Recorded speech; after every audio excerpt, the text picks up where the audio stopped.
So he really wasn't all that penitent. There's really no evidence that he really realized the magnitude of the pain and shame that he had put upon his father. I know the scripture says that he said, "Father, I've sinned against heaven and against you. I'm no longer worthy to be called your son." But the way Jesus tells the story, it's clear that the prodigal son has decided to go home simply because he has nowhere else to go and he's starving to death, and he knows that he'll at least get to eat and have a decent place to lay his head at night. In fact, listen to how the great minister and author Frederick Buechner tells the story. He says that the prodigal son goes off with his inheritance and blows the whole pile on liquor and sex and fancy clothes until finally he doesn't have 2 cents left to rub together and he has to go to work or starve to death. He gets a job on a pig farm and keeps it long enough to see that the pigs are getting a better deal than he is, and so he decides to go home. There's nothing edifying about his decision, Buechner says. There's no indication that he realizes he's made a tomb of himself and has broken his old man's heart. No indication that he thinks of his old man as anything more than a meal ticket. There's no sign that he's sorry for what he's done or that he's resolved to make amends somehow and to do better next time. He decides to go home for the simple reason that he knows he'll get 3 square meals a day, and for a man who's in danger of starving to death, that's certainly reason enough. So he sets out on the return trip, and on the way he rehearses the speech that he hopes will soften the old man's heart, so that at least he won't slam the door in his face. "Father, I've sinned against heaven and against you. I'm no longer worthy to be called your son." That will hit him where he lives, if anything will, the boy thinks. And he goes over it again. "Father, I've sinned against heaven and I've sinned against you. I'm no longer worthy to be called your son." Trying to get the inflection just right, trying to get the gestures just right. And just about the time he thinks he has it all squared away, all down perfectly to a T, the old man spots him coming around the corner and starts sprinting down the road as fast as he can to meet him. Before the boy has time to get so much as the first word out, the old man throws his arms around him and all but knocks him off his feet with the tears and whiskers and incredulous welcome and laughter. The boy is back. That's all that matters. Who cares why he's back? And the old man doesn't do what any other father under heaven would have been inclined to do. He doesn't say that he hopes he's learned his lesson or "I told you so." He doesn't say he hopes he's finally ready to settle down for a while and will find some way to make it up to his mother. Instead, he just says, "Bring him something to eat, for God's sake. Bring him some warm clothes to put on." And when the boy finally manages to slip his prepared remarks in edgewise, the old man doesn't even hear them. He's in such a state. All he can say is the boy was dead and is alive again. The boy was lost and is found again. I like the way Buechner tells the story. And certainly none of us like this prodigal son who is utterly self-serving, irresponsible, manipulative, hedonistic, and sinful.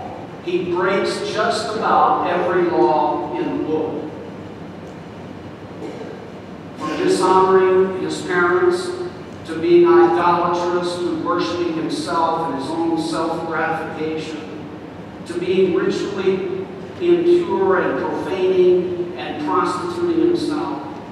He has no regard for the consequences of his actions whatsoever. And when he finally decides to go home, he still seems to be motivated by his own self-interest.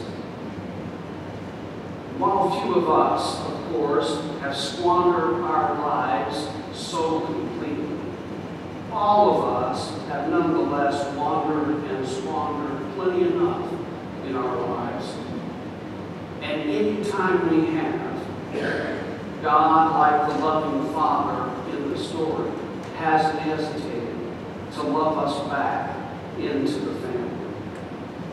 And yet, we still don't like this prodigal son. Instead, like the older brother in the story, we think that he's just gone too far. That after all he's done, he deserves to wallow with the pigs in a faraway place.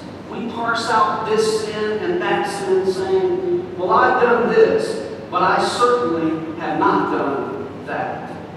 I might have lied here or there, or cut a few corners here or there, but I haven't broken any laws. I've been a law-abiding citizen.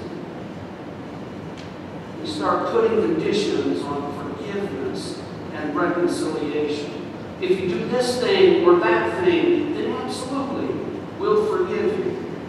But you better clean yourself up first and make an effort to do better, or basically, you deserve what you're getting.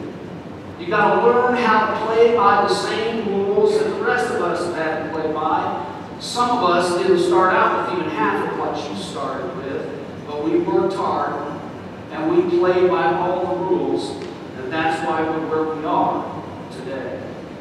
It's simply not fair for you to just show up after all that you've done, after all that's happened, and expect to just be welcomed home with open arms. We just don't like the prodigal son very much, I don't think, but more easily relate to his older brother, who can hardly stomach that his father has not only welcomed his brother home, but has also pulled out all the stops on his behalf. Jesus told this story, as it turns out, in the context of some of the Pharisees and religious leaders huffing and puffing about the company that Jesus had been keeping. He had been welcoming and eating with tax collectors and sinners, a whole bunch of prodigal sons and daughters. Do you think that the Pharisees and the religious leaders got the message that day? That like the older brother in the story, whose loving father assured him that everything he had would always be his. Everything God had would always be theirs. But the party for the prodigals was going to go on, and so they, like the older brother, had to decide if they were going to join the party or if they were going to stay outside the family. Very simply, this parable serves as a healthy reminder to the church in every age to be careful about parsing out sin and negotiating conditions on God's forgiveness and reconciliation. It's a reminder that God's love and grace is even more wasteful and extravagant than the wastefulness of the worst sinner. That should not offend the older siblings. It should instead amaze them and cause them to run as fast as they can to join the party and heal the rifts and dance with joy. Keep playing by the rules, my good and faithful siblings. Keep working hard to strengthen and build up the Father's house. But don't look down your noses or take offense at all those who don't. Your work and your effort with the Father, you see, makes it possible for more who have been dead to be alive again. been lost to be found again. And that, my good and faithful siblings, is worth every ounce of your work and effort, and is what God in Christ, who loved more wastefully than the wastefulness of the worst sinner, both lives and dies for. Amen.